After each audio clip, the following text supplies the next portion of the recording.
Thank you all. దేవుడి సన్నిధిలో సంతోషిద్దాం. దేవుడి ఇచ్చిన యెహోవా కాలమే వెతుకుతాం. ఆయన సన్నిధిలో ప్రయత్నిస్తున్నాం. మీడియాలో చూస్తున్న వారికి చక్కని దేవుడు మా గోత్రం నుంచి లైట్స్, ఫ్యాన్స్, కరెంట్ పోతే ఇన్వర్టర్ ఇవి చాలా మందికి లేవు. దాన్ని బట్టి దేవుడు చెప్పడం తెలుస్తుంది. చెప్పడం చాలా మంది అన్నయ్య లేవు. ఎంత కష్టపడాలి. Praise sir, thank you. దేవుడు నడిపించిన సంతోషం. 120 కీర్తన మొదటి వచ్చంలో సత్యమైన 120 కీర్తన మొదటి వచ్చంలో నా శ్రమలో నేను యెహోవాకు మొరపెట్టిని, ఆయన నాకు ఉత్తరమిచ్చెను. ఈరోజు చదువుకున్న వాళ్ళకి భాగంలో సహోదరులు ప్రార్థన చేశారు. 14 అధ్యాయంలో మొదటి వచనం ఏంటంటే జ్ఞానవంతురాలు తన ఇల్లు కట్టించిన. ప్రార్థన చేసుకుందాం. పరిశుద్ధ వందనాలు. ఈ రాత్రి కాలంలో సామెతల గ్రంథం ద్వారా 14 వచనం మాతో మాట్లాడండి, బలపరచండి, కన్నీటి ప్రార్థన జవాబించండి. శ్రమలు వేదన పరిస్థితులు ఉన్నప్పుడు అద్భుతాలు జరిగించండి. వీళ్ళు ఆశ్రయించున్నారు, ప్రయాసం అలాగే వింటూ ఉన్నారు, చూస్తూ ఉన్నారు. కొంచెం చూడండి. యేసు నామములో కొంచెం తండ్రి, ఆమేన్. Thank you. నా శ్రమలో నేను యెహోవాకు మొరపెడితిని, ఆయన నాకు ఆశీర్వదించాడు. ఆశీర్వదించే ప్రార్థన దేవుడు ఎప్పుడు ఆశీర్వదిస్తాడు, ఎప్పుడు జవాబు ఇస్తాడు? దావీదు తన కీర్తనని రాసుకొచ్చాడు. కానీ చిన్న క్లాస్ ప్రతి చోట, అవునా? ప్రతి చోట కూడా నీకు జవాబు రావాలంటే, ప్రార్థన చేసిన రిజల్ట్స్ రావాలంటే అది ఈజీ కాదు. ప్రార్థన చేయడం 2 నిమిషాలు చెప్పడం, లిస్ట్ అంతా చెప్పొచ్చు మనం, అవునా? లిస్ట్ అంతా చేస్తే ఆన్సర్ వస్తే ఏముందంటే కాదు. దాని వెనక నా శ్రమలో నేను యెహోవాకు మొరపెట్టితిని. ఈరోజు నా సందేశం ఇవ్వడానికి బాగా మంచి జ్ఞానవంతుడు, చాలా ఇంగ్లీష్ తెలిసిన ఆయన. నేను మామూలు ఇంగ్లీష్ మాట్లాడతా, ధరలకు ఆయన క్లాస్ నేను చేస్తా. కానీ గ్రంథ ట్రాన్స్లేషన్ నాలెడ్జ్ తగ్గలేదు. కానీ గ్రంథ పర్యాచించినట్టు చేసి ఆ రోజుల్లో సువార్త రోడ్ల మీద చెప్పుకుంటూ ఆయనకు మధ్యలో అది విడిచిపెట్టి వ్యాపారం చేయలేదు. పక్షవాతం వచ్చింది. 3 ఆడపిల్లలు, ఒక బాబు, అమ్మాయి ప్రొఫెసర్, తర్వాత కన్యకలకు ఆశ్రయం సహోదరుడే. ఆయనకు మాట చెప్పారు. ఎవరి పెద్దగా 2వ వచనంలో ఆయన చెప్పిన మాట, ఓపికతో పరుగు పట్టణంలో నువ్వు పరుగులెత్తండి. చదువునా? విడిచిపెట్టి విశ్వాసములకు కర్తయు దాన్ని కొనసాగించువాడు యేసు వైపు చూచుచు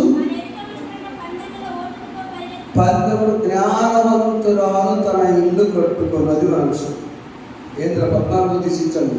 సాయంత్రం 14 అసలు మర్చిపోవద్దు. 14 మొదటి వచ్చిన ఏంటంటే జ్ఞానవంతురాలు తన ఇల్లు కట్టుకును. తర్వాత ఎవరు? మనకు అనవసరం మేడం గారి సంగతి, మనకెందుకు అసలు ఓకేనా? జ్ఞానవంతురాలు సంగతి మాట్లాడుకుంటాం. జ్ఞానవంతురాలు తన ఇల్లు కట్టుకును. జ్ఞానవంతురాలు ఏం చేస్తుందంటే మొదటిగా ఓపికతో పరిగెత్తుంది. తన జీవన యాత్రలో యెహోవాకు మొరపెట్టింది. దావీదులాగా నా శ్రమలో నేను యెహోవాకు మొరపెట్టాను, ఆయన నాకు ఉత్తరమిచ్చెను. జ్ఞానవంతురాలు ఓపిక కలిగి ఉంటుంది. ఎప్పుడు 2 రెడీగా ఉంటాయి. ఓపిక ఉందా, కోపం ఎక్కువ ఉందా, టెన్షన్, షార్ట్ టెంపర్ ఉందా? ఓపిక ఉన్న వ్యక్తి ఏమో ఆశ్రయించబడతారు, షార్ట్ టెంపర్ తర్వాత బాధపడతారు. చూడండి, బైబిల్ ద్వారా మనం మాట్లాడుతున్నప్పుడు యెజబెల్ అనే బాగుంది. యెజబెల్ అగ్రాలు జస్ట్ ఆ కొద్దిగా చెప్తారు ఫ్రెండ్స్. యెజబెల్ అనే ఆమె కాముంది, మంచి ధనవంతురాలు, రాజుల కుటుంబం. ఆహాబు ఏం చేశాడంటే, నేను ఇశ్రాయేలుడు ఏంటి ఆమెను మార్చుకోవచ్చునని చెప్పేసి అన్ని చేద్దాన్ని వివాహం చేసుకున్నాడు. అదేందా? యెజబెల్ ఏమో ఇశ్రాయేలు కాదు, ఆహాబు దేవుడు ఇశ్రాయేలుడు. ఆయన ఏం చేశాడంటే, ఆమె వచ్చి మన దగ్గర మారిపోతుందని చెప్పేసి వివాహం చేసుకున్నాడు. ఆ మారకపోగా ఈయన మార్చేసి దైవం చెప్పినట్టు ఏలియా ప్రార్థిస్తుంటారు. వర్షం కురమంటే కురిసింది, ఆగమంటే ఆగింది.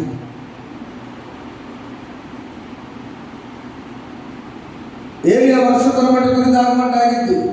నా జీవితంలో జరిగింది. మన రాష్ట్రంలో గురుకుల పాఠశాల మొత్తానికి సెక్రటరీ చేసిన మా ఇంటి పక్కన ఉంటాడు దాసు చంద్రవర్షం. షమ్మి లుంగి ఫంక్షన్ 16వ తారీఖు ఆగస్టు ఆ సమయం చెప్తుంది మంచిపోయింది. కూలింగ్ క్యాన్స్ నేను ఆర్పిస్తే వాటర్ అప్లై చేస్తే ఇంటి దగ్గర మాస్టర్ గారు అన్నాడు, ఇట్లానే వర్షాలు, జోరు వర్షం, ఇంత వానల్లో ఫంక్షన్ పెట్టుకున్నాము. నేను కొద్దిమందిని పిలిచాను, కొద్దిమంది అంటే 10 వందలు అయ్యింది.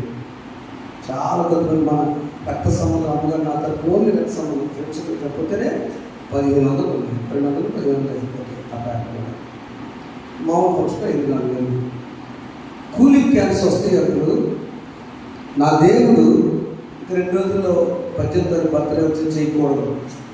నా దేవుడు నమ్మదగిన దేవుడు. కూలింగ్ క్యాన్స్ చేయాల్సిన అవసరం వస్తుంది. ఇంత ముసుగులోన 3 రోజులు తుఫాన్ అని చెప్పారు. అన్నాడు ఆయన మాస్టర్ గారు. నాకు అనవసరం ఆ సంగతి వాతావరణంలో. నేను నమ్మిన దేవుడు ఇది నాకు దేవుడికి ఛాలెంజ్. డెకరేషన్ చేయడానికి తెల్లారుజాము 7 గంటలకు వర్షం. నేను చేయండి స్టార్ట్ చేయండి. ఏందన్నా ఖర్చుపోయిన పర్లా, ఆ ఎకాలంలో ఉన్నదైనా పర్లా, స్టార్ట్ చేయండి డెకరేషన్. వర్షంలో చేయండి స్టార్ట్ చేసి. కరెక్ట్గా 9 గంటలకు వర్షం అయిపోయింది. ఎండ మామూలు ఎండ రాలా. టెంట్ వేయచ్చు అన్నారు. ఎండ వద్దన్నారు మీరే, వర్షం అన్నారు. టెంట్ కొద్దిగా వేసారు చదవడం ఒకసారి. అప్పుడు వెంకటి పక్క ఆయన అబ్దుల్లాతో సరి మాట్లాడాడు. మామూలు ఆ ఆఫీసర్ అన్నాడు, మా ప్యాట్ ఏరియా అయ్యాడు దేవస్థానం అలెలుయా వర్షం కొరమని గురించి. ఎప్పుడు నా శ్రమలో నేను యెహోవాకు మొరపెట్టుకుని ఆయన నాకు ఒక జ్ఞానవంతురాలు శ్రమలో ఓపికతో మొరపెట్టునుగాక. అంతే. నాకెందుకు ఇటు చేసేది అనుకో. థ్యాంక్ యూ చేసేవా, ఓకే అవునాయ్యా, శ్రమ పెట్టు, ఓకే. నాకంటే భక్తులు చాలా మంది ఉన్నారు కదా. యెజెబెలు ఎప్పుడైతే వచ్చిందో అలాంటి ఏరియా వెళ్ళి దేవుడు చెప్పాడని ఆహాబుకి ఏం చెప్పాడంటే, అయ్యా మనకట కరువు రాబోతుంది కదా అనగానే కోపం వచ్చి ఏంది సుమాట మంచి మాటలు మాట్లాడాలని యెజెబెలు ఏలియాని చంపా ప్రయత్నించి తీసుకొచ్చాడు. ఏలియాని చంపడానికి ప్రయత్నం చేసి ఏలియా దేవుడు ఏం చెప్పాడంటే, ఏలియా పారిపో. ఏలియా కోపం వచ్చింది. ఎందుకయ్యా నన్ను నువ్వే వార్త మోసుకెళ్ళమన్నావు, ఆ యెజెబెలు రాడియామో నన్ను చంపడానికి ప్రయత్నం చేస్తుంది. చూడండి ప్రేమల వల్ల అక్కడి నుంచి కెరీతు బాబు దగ్గర ఏలియా దాక్కోవడం. ఏలియా నన్ను 2 గుర్తుకొస్తున్నాడు. ఏలియా భక్తులేదు ఏలియా అని చెప్పాలి. ఆయన మన ఏలియా కాదు, దైవజనుడు అంటే ఏలియా గుర్తుకొస్తున్నాడు. ఒక ఆ ఏలియా అనే భక్తుడు ఆయన కోసం కాదమ్మకి వచ్చింది. దైవజనుడు కాలం ప్రక్కన దాక్కుని చెట్ల దగ్గర నుండి వాగు దగ్గర అపార్ట్మెంట్ అదేమన్నా వాగు దగ్గర దాక్కుని చెట్ల దగ్గరే ఇటు గుడారులా వేసుకుని ఎట్టున్నాడు ఆయన వదిలేదు. అప్పుడు అక్కడ ఒక కుటుంబాన్ని పోషించడానికి జ్ఞానవంతురాలు కావాలి. అక్కడ ఆ జ్ఞానవంతుల దగ్గర జ్ఞానవంతురాలు ఎప్పుడైతే అక్కడ ఉన్నదో ఆ జ్ఞానవంతురాల కోసము ఆమె పనులు ఏర్పడడానికి అక్కడికి వెళ్ళినప్పుడు ఏమన్నాడు ఆయన, అమ్మా తీర్చదున్నా అందుకు తెచ్చి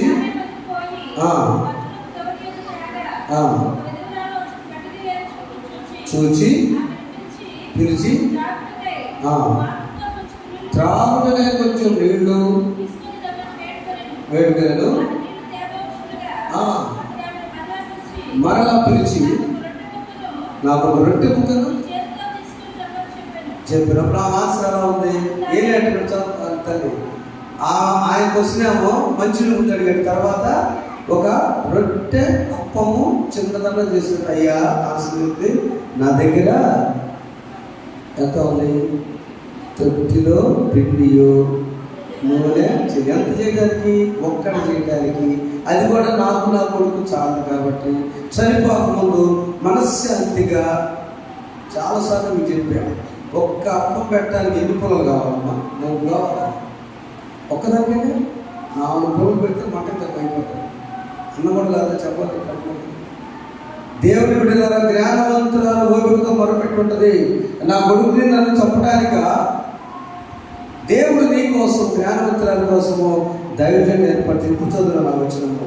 నాకును నా కుటుంబాల కోసము ఈ అప్పం చేసుకుని వచ్చానని చెప్పరా. నేను చావక ముందు ఇంటికి పోయి కొన్ని పుల్లలు ఏర్పడడానికి నేను కొన్ని పుల్ల జ్ఞానవంతురాలు తన కుటుంబంలో కొన్ని విషయాలు చేస్తారు. కొన్ని పుల్లలను తెచ్చి వెళ్ళింది, దైవజన్ చెప్పినట్టు చేసుకొచ్చింది. ఆయన ఒక తీర్చాడు. ఏమొచ్చింది తెలుసా?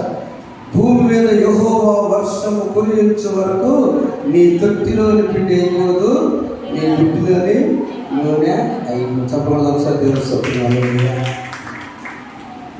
మరొక విధంగా నూనె పోస్తుంటే ఫుల్గా వచ్చింది. ఈ విషయం ఏంటంటే అనుదినాహారం నేడు మాకు దయచేయము. ఎక్కువ పిండి రాలేదు కావాలి, ఎక్కువ పిండి వేస్తుంటే కరెక్ట్గా వేస్తుంటే ఒక చాలా సీక్రెట్ అండి అది. ఎందుకంటే మధ్య నేను ప్రార్థన చేసింది ఆ దైవంతో చదివే ప్రార్థన చేసింది. ఎందుకు తెలుసా? ఆమె దూరానికి వచ్చి జ్ఞానవంతురాలను దేవుడు ఎందుకు చేశాడంటే ఆమె కనుక పిండి ఎక్కువ ఉంటే అమ్ముకునేదాము, నూనె ఎక్కువ ఉంటే అమ్ముకునేదాము. ఇంకో చోట అప్పులు తెలిసినాక అమ్మన్నాడు దైవజన్ నిరీక్ష. ఇక్కడేమో నీకు తొట్టిలో పిండి అయిపోదు, నువ్వు నూనె అయిపోదు, నువ్వు వేస్తావు. కొన్ని విషయాలు మాట్లాడుకుంటూ ఆ దైవజనుడిని తీసుకెళ్ళి ప్రార్థన చేసి జ్ఞానవంతురా శ్రమను ఏం చేయాలి? జ్ఞానవంతురాలు తన ఇల్లు కట్టును, మూడురాలు వెలికి వేయును. జ్ఞానవంతురాలు తన ఇల్లు కట్టును, మూడురాలు తన మొదటి జ్ఞానవంతురాలు తన కన్నీటితో, ఓపికతో, శాంతంగా చూద్దాం దేవుడికి ఆధారపడుతున్న ఎలా వచ్చింది. దైవజన్ చెప్పిన మాట విన్నది, ఆశీర్వదించబడింది. ప్రియుల వాళ్ళ నిజమైన జ్ఞానవంతురాలుగా రాజరికాన్ని దేవుడు అప్పగిస్తే తన అన్ని జనురాలు కాబట్టి భర్తను కూడా ఆమెలో మార్చుకునేది కరెక్ట్ కాదు అని దేవుడు ఆహ్వానంలో గర్తించారు. ప్రియుల వాళ్ళ మన కుటుంబాల్లో ప్రతి సహోదరి జ్ఞానవంతురాలుగా మొదలుపెట్టే విధిగా ఉండాలి. ఆమె చెప్పండి. ఆమె రెండవదిగా నయోమి అనేటువంటి సహోదరుడు రూతు గ్రంథం 1:10 ఈమె జ్ఞానవంతురాలు అనుకుంది. కానీ దేవుడు నాకేం చేశాడని బాగా దేవుని పైన అసహనం పెంచుకొని 5 విషయాల్లో ఆమె దేవుడు అంటుంది. మొట్టమొదటి 11వ వచనంలో యెహోవా నాకు విరోధి అని చదువున్నాను ఒకసారి.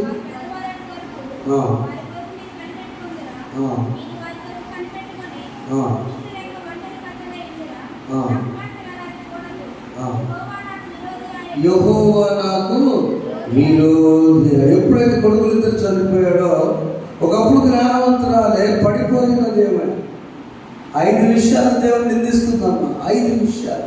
నెంబర్ 1 యెహోవా నాకు విరోధి అంటుంది. 20వ వచనంలో. నెంబర్ 2 యెహోవా నాకు దుఃఖము కలుగు చేసినట్టు. నాకు ఏడు నుంచి యెహోవా తెస్తాడా?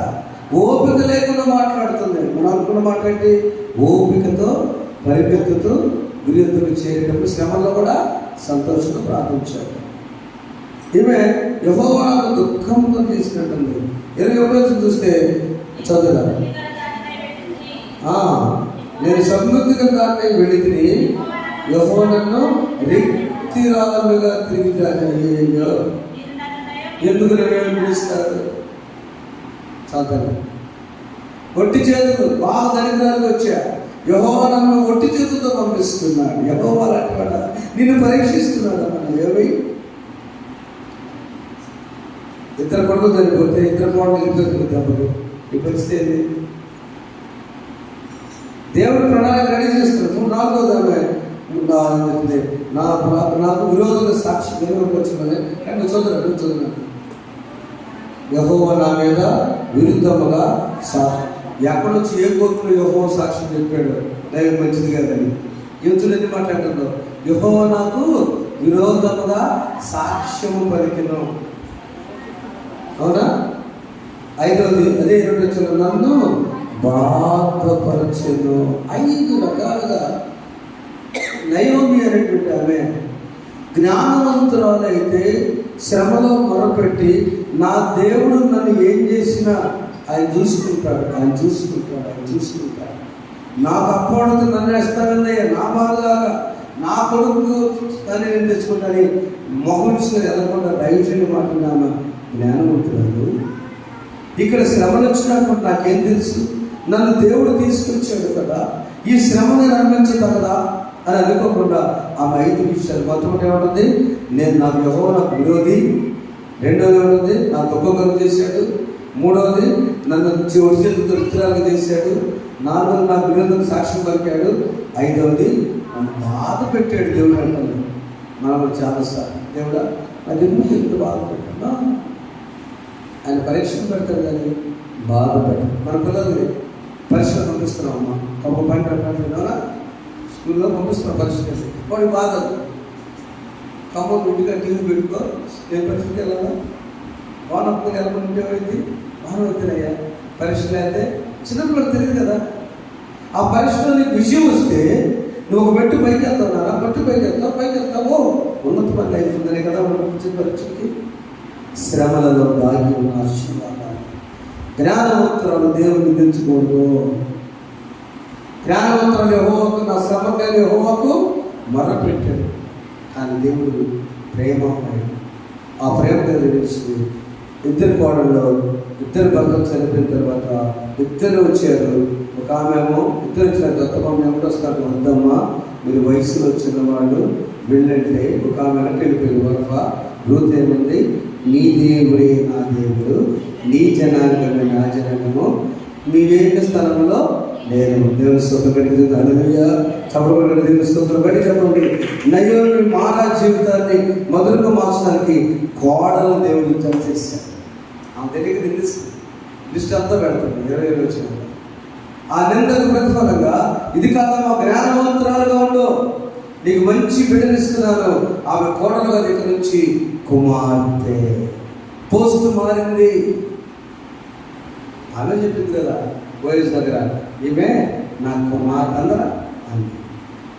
చూడండి, ఓపికతో మనం ఎప్పుడైతే ఉంటామో శత్రువులు కూడా మిత్రులు మార్చగల సమర్థుడే దేవుడు, మనము నమ్మిన దేవుడు. ఆమేన్. శత్రువులు కూడా మిత్రులు మార్చేది. జ్ఞానవంతురాలు ఉన్న వ్యక్తి ఓపిక నయోమిక రూతు వచ్చిన తర్వాత 4వ 10వ చూడండి. దేవుని యందు నిరీక్షణ నుంచి ఆయనను స్తుతించున్న ప్రాణమా, దేవుని యందు నిరీక్షణ నుంచి ఆయనను స్తుతించున్న ప్రాణమా. నేను మొక్కలు పాడైన రూతను మోయబడిన అన్నిపాట్లు సంపాదించుకుని పెళ్లి చేసుకున్నానని బోయజు చెప్పాడు. బోయజుతో రూతు వివాహమైంది. జ్ఞానవంతురాలను చూసుకుంటే ఇది సాక్షి అని పెద్దల శిక్షణ చెప్పాడు. చూడండి, ధనవంతుడైనటువంటి బోయజు మామూలు వ్యక్తిని పెళ్లి చేసుకున్నాడు. కూతురుగానే కూతురు తెలుసు, భర్త లేడు నిజంకి, ధనవంతులు కాదు, పొరుగురు బ్యాగులు తెచ్చుకుని వ్యక్తస్థాలు వచ్చారు. అవునా? ఆమె ఎన్ని నిందలైతే వేసిందో అన్ని నిందలకి దేవుడు ఆశీర్వదించాడు. నన్ను ఒడి చేతులు చేసేవన్నాడు. ఇప్పుడు జమీందారికి అత్త అయింది, ఆ కూతురు అదే కదా రైతుగా. దేవుడు నాకు విరోధి అన్నాడు. దేవుడు అంటే విరోధి అయితే నీకు ఎంత ఆశీర్వదిస్తాడా? ఆశీర్వదించాడు. కూతురు దగ్గర ఉండదు తెలిసి అవుతున్నాడు. అబద్ధ సాక్షి నా సాక్షి ఎదుర్కొన్నాడు. దేవుడిని తీసుకొచ్చి ఈ ప్రాంతంలో ఎవరు బట్టి యాక్టివ్ ఉండడానికి అవకాశం లేదు. బోయజు రూతు ద్వారా యేసు ప్రభు సంతానం వచ్చింది. మత్తయి సువార్త 1. ఎంత ఆశ్చర్యకరుడు దేవుడు, ఎంత అద్భుతకరుడు దేవుడు. నిన్ను బాధ పెడతాడా? నిన్ను బాధ పెట్టే దేవుడు మన దేవుడు కాదు. మరి ఎందుకు మనం అంటే నాయన ఓ జ్ఞానవంతురాలు తన ఇల్లు చదివిన మొదటి స్వార్థ అంటే రాహబరు ఒక వేశ్య కొడుకు బోయజు భక్తి పరుడైనది. బోయజును దోబేదును యెషయను యెషయి రాజైన అంటే దావీదు వంశం యోసేపు. కాబట్టి దేవుని ఒక్క జ్ఞానవంతురాలు, నువ్వు రూతు జ్ఞానవంతురాలా, నయోమి జ్ఞానవంతురాలా? ఎవరు జ్ఞానవంతురాలు? రూతు. అత్త వెంబడే వెళ్ళండి. నయోమి కళ్ళు తెరిచి జ్ఞానవంతురాలుగా మారి నేను పొరపాటు చేసే దేవుని వ్యతిరేకంగా పశ్చాత్తాపడి సరి చేసుకొని ఆశీర్వదించాను. రాత్రికాల సమయంలో బోయజు బంధువు 10 మందిని పిలిచాడు, పెద్దలందరినీ పిలిచాడు. ఈమె ఎవరో తెలుసా? ఆనాడు వచ్చిన కరెక్ట్ వచ్చిన దొరుకుతుంది.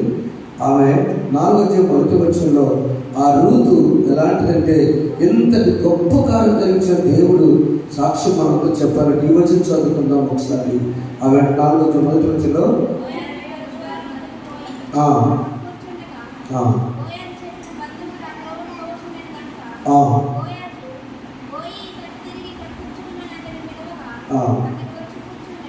11వ వచనంలో చూద్దాం.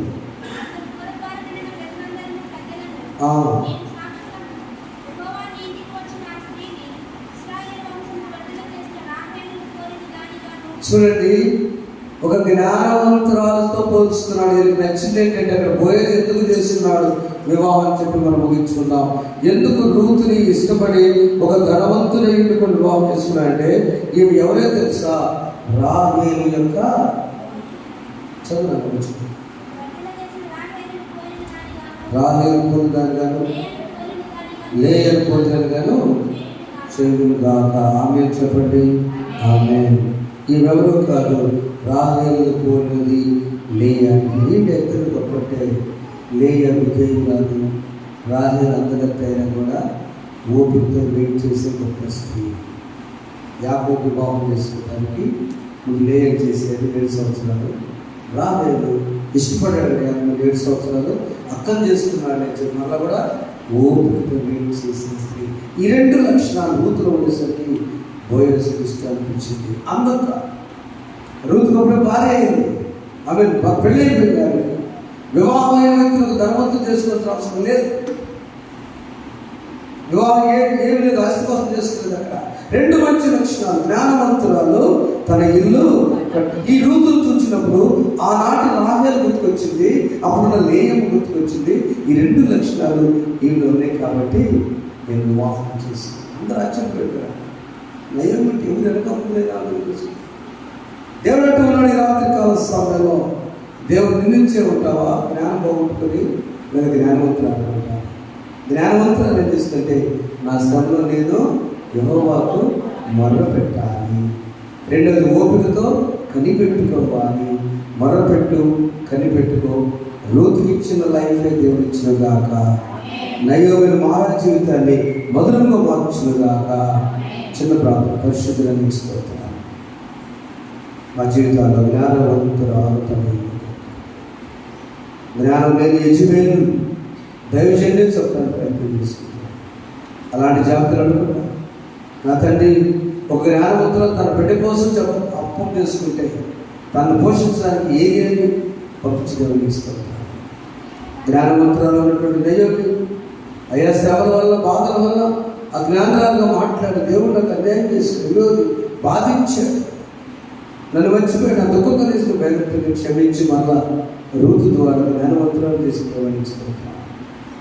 ఒక యవన కుమార్తెగా తగ్గి చేసి బోయజు జీవితాన్ని అయ్యా ఆశీర్వాదాలుగా చేసేప్పుడు నా మా బిడ్డ కూడా నాకు ఓపికతుండే వాళ్ళు ఇచ్చేది, కనిపెట్టుకునే వాళ్ళు ఇచ్చేది, శ్రమలు బరిపెట్టు వాళ్ళు ఇచ్చేది. యేసునామములో కూర్చున్నాం తండ్రి. ఆమేన్. గర్భిష్గా